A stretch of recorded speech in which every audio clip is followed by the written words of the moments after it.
A nossa quarta lição será sobre os atributos incomunicáveis de Deus.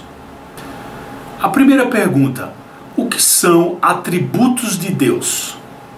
A resposta teológica diz: são as infinitas perfeições de seu ser divino que nos revelam quem e o que é Deus.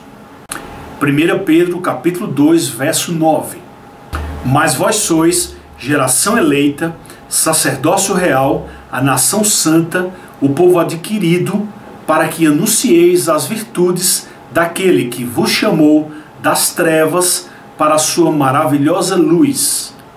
Como se distinguem geralmente os atributos de Deus? Essa é a pergunta de número 2.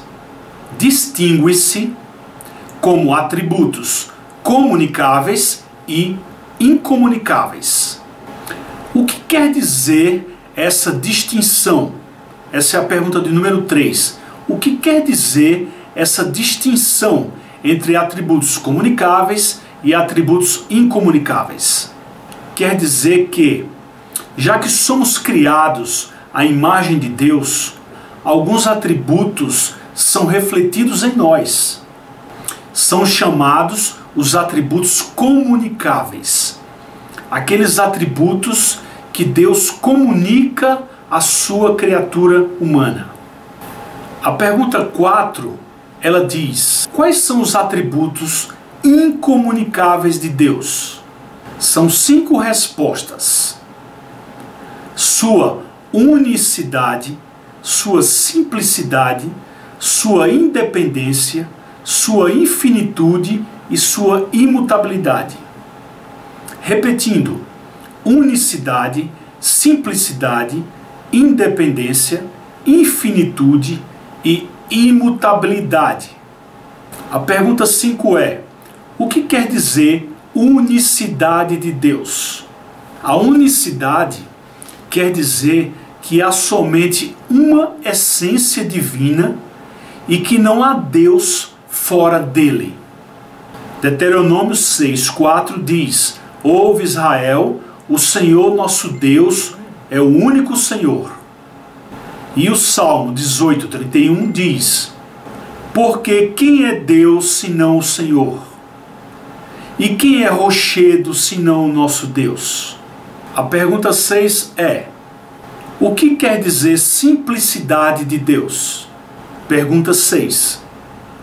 O que quer dizer simplicidade de Deus?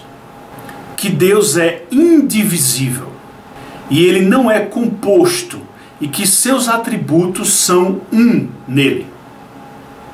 Marcos 12:29 diz: e Jesus respondeu-lhe: o primeiro de todos os mandamentos é: ouve Israel, o Senhor nosso Deus é o único Senhor. O que é a independência de Deus? Essa é a pergunta de número 7. Significa que ele é autossuficiente e que não depende de nada para a sua existência.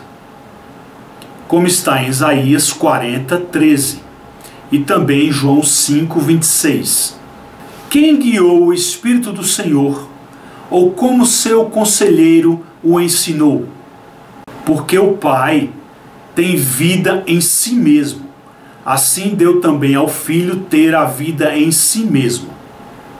Esse segundo texto é de João capítulo 5. O que significa a infinitude de Deus? Essa é a pergunta 8. Que Deus é um Deus de perfeição eterna. Está presente em todo tempo e espaço. O Salmo 92 diz: antes que os montes nascessem, ou que tu formasses a terra e o mundo, mesmo de eternidade em eternidade, tu és Deus.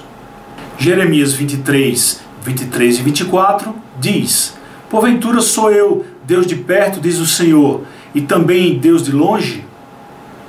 Esconder-se alguém em esconderijos, de modo que eu não veja, diz o Senhor. Porventura não encho eu os céus e a terra? Ora, ao Rei dos séculos imortal, invisível, ao único Deus sábio, seja a honra, seja a glória, para todos sempre. Amém. 1 Timóteo 1,17. O que significa dizer que Deus é imutável? Essa é a pergunta de número 9. Quer dizer que Deus nunca muda em seu próprio ser ou em alguma das suas obras ou caminhos. Em Malaquias 3,6 é um texto clássico para a imutabilidade de Deus, assim diz: porque eu, o Senhor, não mudo. A última pergunta, a pergunta de número 10. Por que Deus nos revela seus atributos incomunicáveis? Para que saibamos que Ele é altamente exaltado sobre tudo e que só Ele merece ser adorado. Jeremias capítulo 10, verso 7 diz: ninguém há semelhante a ti, ó Senhor, tu és grande e grande o teu nome em poder. Quem não te temeria a ti, ó Rei das nações? Pois isto só a ti pertence. Porquanto, entre todos os sábios das nações e em todo o seu reino, ninguém há semelhante a ti. Concluímos assim a quarta lição sobre os atributos incomunicáveis de Deus. E na quinta lição, que será a próxima, nós veremos sobre os atributos comunicáveis de Deus. Então, te espero lá. Se Deus quiser, um grande abraço.